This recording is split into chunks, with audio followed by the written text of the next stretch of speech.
আজ তোমাদের বলবো ঢেলা মাছের সাথে চিচিঙ্গার রেসিপি এবং পুঁইশাক ভাজির চমৎকার রেসিপি। একবার এই ঢেলা মাছ যখন চিচিঙ্গার সাথে হাঁড়িতে পড়ে তখন রান্নাঘরে শুরু হয় এক অদ্ভুত নাটক। চিচিঙ্গা একেবারে ভদ্র ছেলে, নরম, শান্ত, ঝগড়া নেই। আর ঢেলা মাছ হলো একেবারে দুষ্টু, ঝাঁঝালো, স্বাদ মুখে পড়লেই একেবারে আগুন জ্বালিয়ে দেয়। রান্না হতে না হতেই হাঁড়ির ঢাকনা খুললেই ঘ্রাণ ছড়ায়, মনে হয় ভাতের হাঁড়ির পাশে দাঁড়িয়ে হাততালি দিচ্ছে, আমাকে খাও, আমাকে খাও। প্রথম চামচ মুখে দিতেই মজা শুরু। চিচিঙ্গার নরম নরম টুকরো জিভে গলে যায়, আর সঙ্গে ঢেলা মাছের কাঁটাহীন নরম মাংস এমন ঝাঁকুনি দেয় মনে হয় এই যেন রান্নার জগতে ফায়ার ওয়ার্কার্স চলছে।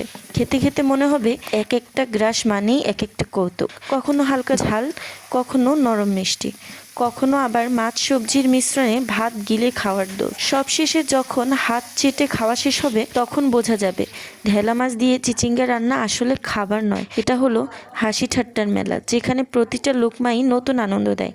পেট ভরলেও মন বলবে আরেকটু দিলে আরেকটু খেতাম। তা অবশ্য যারা খাবারের স্বাদ বোঝে তারাই বুঝবে। অনেক মানুষ খাবার স্বাদ নিয়ে খেতে পছন্দ করে, অনেকে আবার তাড়াহুড়ো করে খেয়ে চলে যেতে পছন্দ করে। এবার বলবো পুঁইশাক ভাজির কথা। পুঁইশাক ভাজির কথা আর কি বা বলবো ভাই, বাঙালির ঘরে ঘরে সব থেকে সহজ খাবার হলো এটা। তবে বাঙালির জন্য অনেক সহজ খাবার হলো শহুরে মানুষের জন্য অনেক বিলাসিতা, কারণ তারা এসব পাবে কোথায়, পেলেও টাকা দিয়ে কিনতে হবে। কিন্তু ভাই আমাদের এগুলো গাছেই হয় আর খুবই অর্গানিক, এগুলো খেতে কিন্তু দারুণ মজা। এই মজার স্বাদ পেতে চান ভিডিওতে লাইক দিতে ভুলবেন না কিন্তু।